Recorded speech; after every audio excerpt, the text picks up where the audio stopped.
अलिकति ठुलो रोग देखिँदा आत्तिनुपर्ने हाम्रो नियति। एउटा वरिष्ठ डाक्टरको अनुहार हेर्न र सही सल्लाह पाउनकै लागि हजारौं खर्च गरेर सहर धाउनुपर्ने हाम्रो बाध्यता। आफ्नो ज्यान बचाउन कतिन्जेल घरखेत बेचेर उपचारको खोजीमा सहर भौतारिने अब यो बाध्यताको अन्त्य हुनेछ।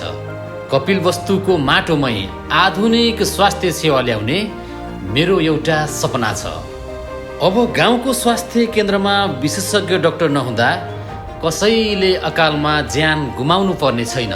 हामी सुरु गर्दैछौँ डिजिटल ओपिडी सेवा सेन्टर। यो आधुनिक प्रविधि सहितको स्मार्ट क्लिनिक हुनेछ, जहाँ इन्टरनेट क्यामेराको माध्यमबाट बुटवल, काठमाडौँ र ठुला सहरका डाक्टरहरूले सिधै तपाईँको स्वास्थ्य सेवा परीक्षण गर्नेछन्। जहाँ तपाईँको पालिकाको स्वास्थ्य केन्द्रमा नर्सले तपाईँको छातीमा डिजिटल स्टेथोस्कोप राख्दा काठमाडौँ बुटवल बसेका विशेषज्ञ डाक्टरले प्रत्यक्ष तपाईँको मुटुको ढुकढुकी सुन्नेछन्। तपाईँको ब्लड प्रेसर, सुगर र इसिजीको रिपोर्ट क्षणभरमै डाक्टरको स्क्रिनमा पुग्नेछ।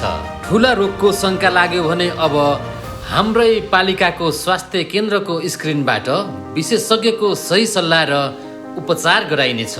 त्यसैले त मेरो अठोट छ, सबैका लागि स्वास्थ्य सेवा पहुँचमा हरेक वडामा सुधारिएको प्राथमिक स्वास्थ्य सेवा र एम्बुलेन्स, प्रत्येक पालिकामा सुविधा सम्पन्न सुदृढीकरण विशेषज्ञ सहितको सेवा र डिजिटल ओपिडी, जिल्लाको कुनै एक पालिकामा विशिष्टीकृत अस्पताल, ज्येष्ठ नागरिक, महिला र बालबालिकाका लागि विशेष स्वास्थ्य कार्यक्रम।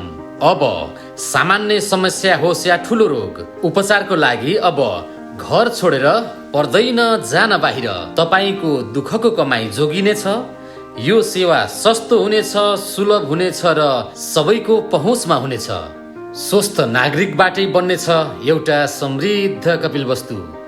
यो केवल कागजमा लेखिएको योजना वा कोरा भाषण होइन, यो मेरो सङ्कल्प हो, वाचा हो। आउनुहोस्, कपिलवस्तु निर्माणमा मलाई साथ दिनुहोस् र यहाँले पनि सङ्कल्प गर्नुहोस्। फागुन 21 मा सूर्यमा मतदान गर्नुहोस्।